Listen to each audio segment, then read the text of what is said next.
Dear students, I am Dr. Manisha Sharma, Associate Professor, Department of Zoology, JDB Government Girls College, Kota. Today we will study about Fasciola hepatica and the main features of significance in the life cycle of Fasciola hepatica. In the last lecture, we had dealt about the detailed life cycle of Fasciola hepatica, the various stages that were found in its life history. We had studied about the larval forms, various larval forms. So, just a quick revision कि Fasciola हेपाटिका के जो definitive host होता है कोई भी भेड़ या cattle या कभी कभी ह्यूमंस भी होते हैं, तो उनके जो है आंत के अंदर ये एडल्ट फैसियोला हेपाटिका वास करता है और वहाँ पर किन्हीं दो फॉर्म्स में, चाहे वो फैसियोला हेपाटिका हो या फैसियोला जाइजेंटिका हो, ये हेपाटिक डक्ट बाइलरी डक्ट्स जो होती हैं उस एनिमल की, उसके अंदर ये कई सारे एग्स प्रोड्यूस करता है और ये एग्स जो है फीसस द्वारा बाहर निष्कासित किए जाते हैं।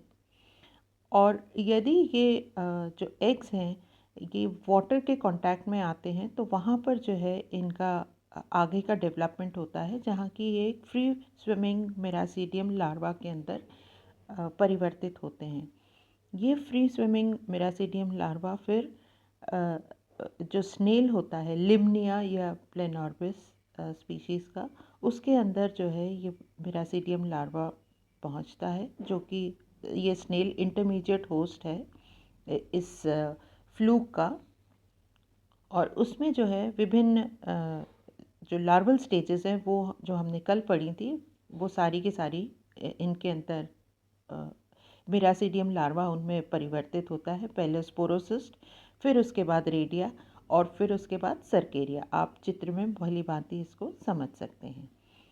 फिर स्नेल के अंदर से ये निष्कासित होता है सर्केरिया लार्वा, और ये फ्री स्विमिंग लार्वा जो है किसी भी पत्ती पे या घास की जो है ब्लेड पे जाके चिपक जाता है, मेटासर्केरिया के रूप में परिवर्तित हो जाता है और वहाँ से जो है फिर जैसे ही कोई भी भेड़ उस घास को या पत्ती को खाती है तो पुनः वो उसके बाइलरी डक्ट्स तक पहुँच जाता है। तो इस प्रकार से ये पूरा का पूरा साइकिल चलता रहता है।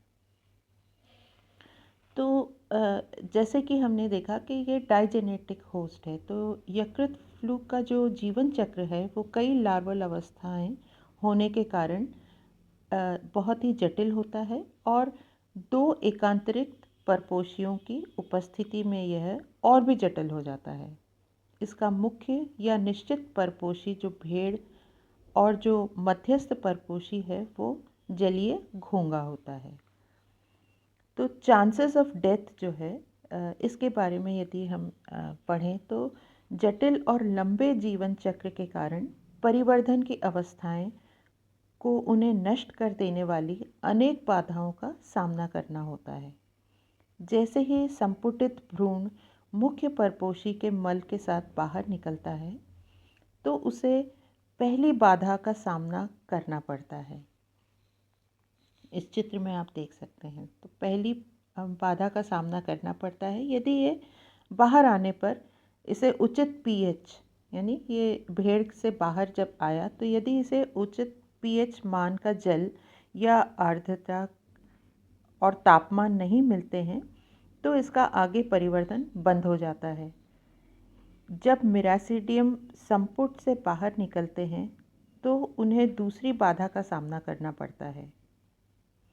इस अवस्था में यदि ये 24 घंटे में विशिष्ट मध्यस्थ या इंटरमीडिएट परपोषी में के संपर्क में नहीं आते हैं तो ये मर जाते हैं। तो इनमें ये मेरासीडियम लार्वा आप देख सकते हैं, एनकैप्सुलेटेड मेरासीडियम एग और फ्री स्विमिंग मेरासीडियम। तो यदि ये 24 घंटे के अंदर अंदर इस स्नेल के अंदर नहीं एंटर हो पाते तो ये मर जाते हैं। तो ये भी एक बहुत बड़ी बाधा होती है। सर्केरिया लार्वा जो मध्यस्थ परपोषी से बाहर निकलते हैं, मेरासीडियम यदि स्नेल के अंदर पहुंच गए तो ये स्पोरोसिस्ट में परिवर्तित होते हैं, स्पोरोसिस्ट फिर रेडिया में, और रेडिया से सर्केरिया, जो कि एक फ्री स्विमिंग सर्केरिया लार्वा है। इसमें जब ये बाहर की ओर फ्री स्विमिंग सर्केरिया लार्वा आते हैं तो इनका भी एक अनिश्चित भविष्य का सामना इन्हें करना पड़ता है। यदि ये पुटी भवन से पहले ही अपने कशेरुकी परपोषी द्वारा खा लिए जाते हैं, यानी मेटासर्केरिया में परिवर्तित होकर यदि खा लिए जाते हैं, तो जठर रस की क्रिया द्वारा वे नष्ट हो जाते हैं। इसी कारण से बड़ी संख्या में ये जो फ्लूक है वो एग्स प्रोड्यूस करता है। तो आप अब तक समझ गए होंगे कि इन्हें जो है बहुत सारे हर्डल्स का सामना करते हुए अपना पूरा जीवन चक्र पूर्ण करना होता है। इसीलिए इनका जो लाइफ साइकिल है वो बहुत ही जटिल या कॉम्प्लेक्स कहा जाता है। And that is the reason why it has high rate of reproduction. इनके अंदर जनन की ऊंची दर पाई जाती है। सामान्यतः किसी भी प्राणी में की जनन दर और मृत्यु दर में एक सीधा अनुपात होता है। यही अनुपात विभिन्न प्राणी जातियों को बनाए रखने और समाप्त करना निश्चित करता है। तो फैसियोला हिपैटिका के अस्तित्व के लिए अनेक बाधाएं होते हुए भी यह अत्यंत एक प्रोलिफिक ब्रीडर है और ये अपने जीवन काल में प्रत्येक फ्लूक जो है लगभग 2 लाख से अधिक अंडे देता है, जिसकी वजह से कि ये अपना जो स्पीशीज़ है उसको कंटिन्यू कर पाता है। और जो अंतिम परपोषी में बहुत ही कम इतने सारे एग्स प्रोड्यूस होने के बावजूद भी ये इन अंडों में से बहुत ही कम सफलतापूर्वक पुटीभूत होकर अंतिम परपोषी का संक्रमण कर पाते हैं। So this justifies their high rate of production of eggs. अब इसके अलावा फैसियोला हिपैटिका में जो पॉली एम्ब्रियोनी है वो स्पोरोसिस्ट और रेडिया जो लार्वा होते हैं इनमें जो है इनके जो जनन है इस प्रक्रिया को पॉली एम्ब्रियोनी के रूप से भी जाना जाता है। इसके अलावा मेटाजेनेसिस जो जीवन चक्र है इसमें अपरिपक्व अवस्थाएं जो कि स्पोरोसिस्ट और रेडिया होती हैं, इनमें अलैंगिक जनन होता है। बाद में वयस्क अवस्था में लैंगिक जनन होता है। तो स्टीनस्ट्रप ने और कुछ और अन्य साइंटिस्ट ने इसके जीवन चक्र में अलैंगिक और लैंगिक पीढ़ियों की एकांतरण की भांति माना इसे।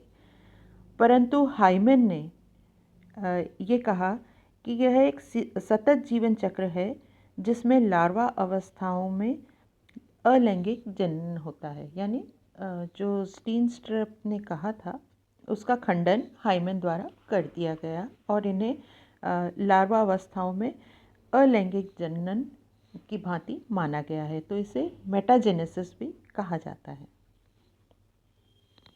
अब इसमें जो पाए जाने वाली एडवांस्ड लार्वल स्टेजेस हैं उसमें जो है मिरासीडियम और सर्केरिया इन्हें माना गया है। ये दोनों स्वतंत्र जीवी लार्वा होने के कारण एक वयस्क की अपेक्षा कहीं अधिक एडवांस्ड लक्षणों को प्रकट करते हैं। एक वयस्क जंतु में शरीर गुहिका, चलन अंग, ज्ञानेंद्रियां इनका अभाव होता है, जबकि ये सब अंग लार्वा में पाए जाते हैं। इसीलिए इन्हें एडवांस्ड लार्वल स्टेजेस माना गया है। तो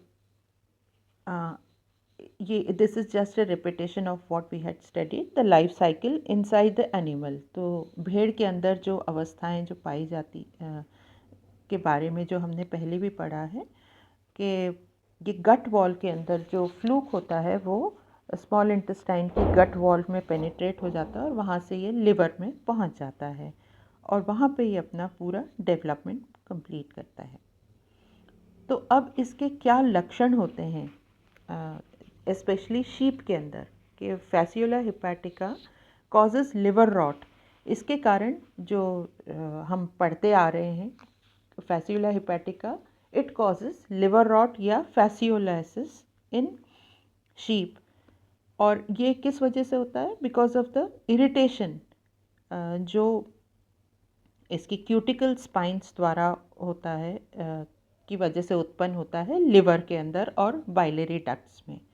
the acute liver rot is a common disease in sheep. ये एक बहुत ही कॉमन डिजीज़ है शीप के अंदर। Its symptoms are more acute in lambs. तो जो लैम्स होते हैं, जो शीप के जो यंग वंस होते हैं, उनके अंदर ये जो सिम्टम्स हैं ज़्यादा एक्यूट होते हैं और शीप में उनकी अपेक्षा कम एक्यूट होते हैं।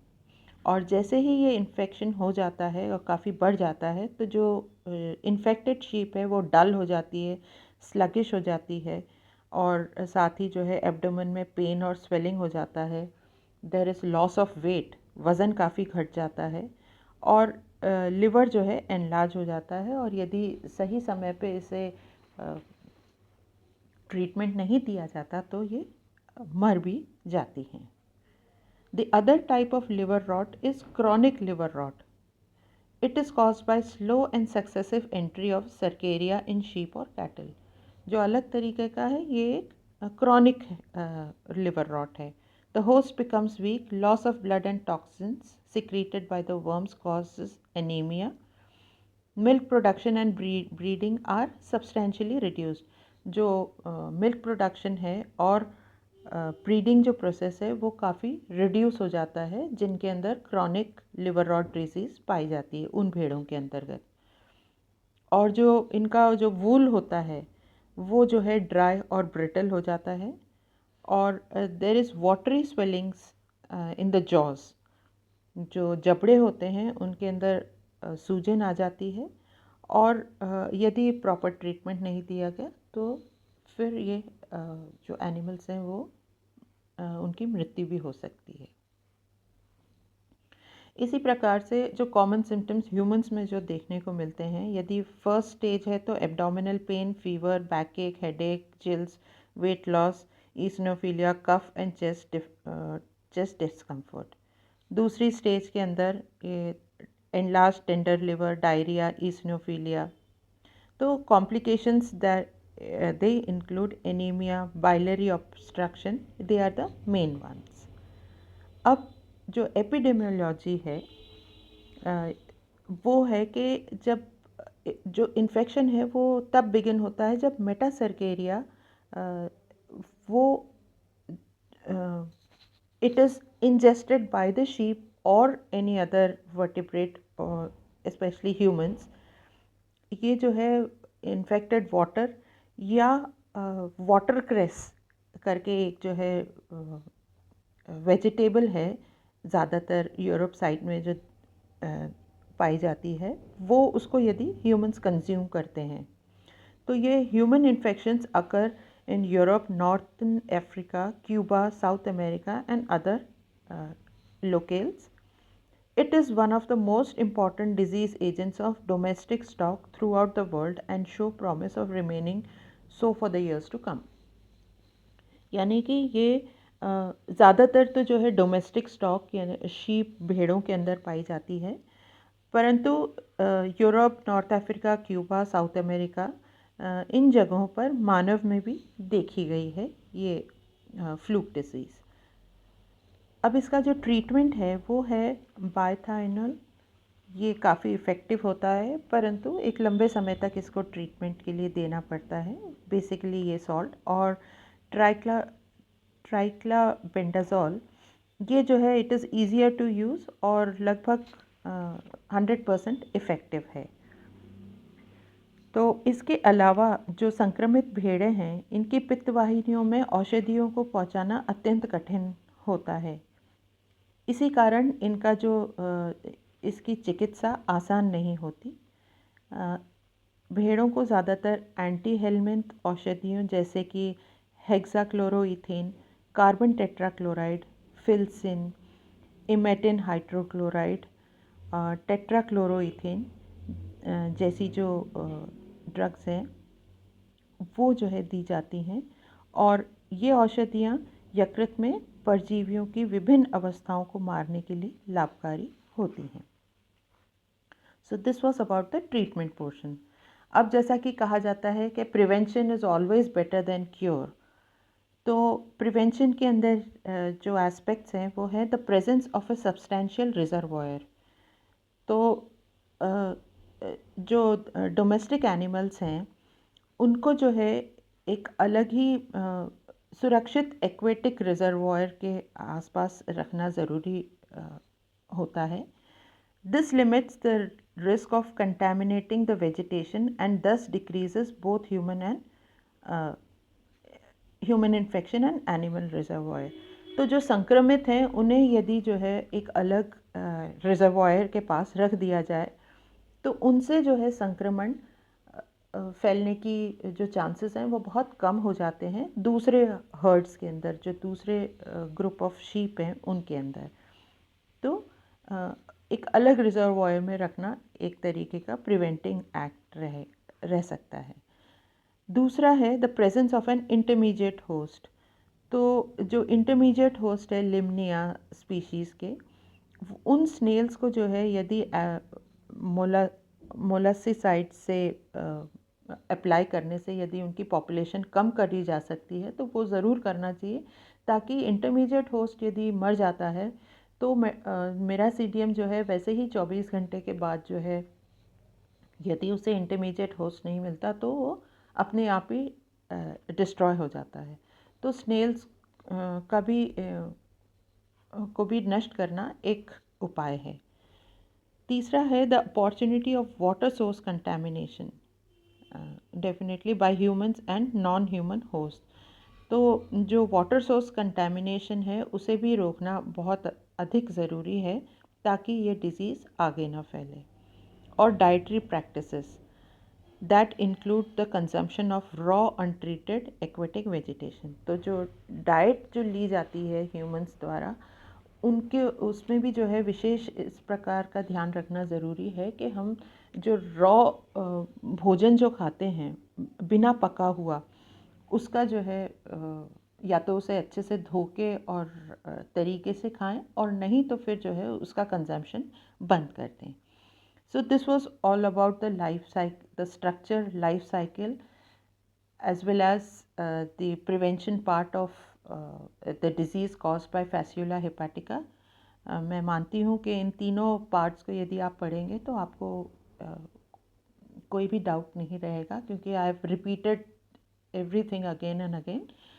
So do go through all these 3 lectures once again. Thank you very much.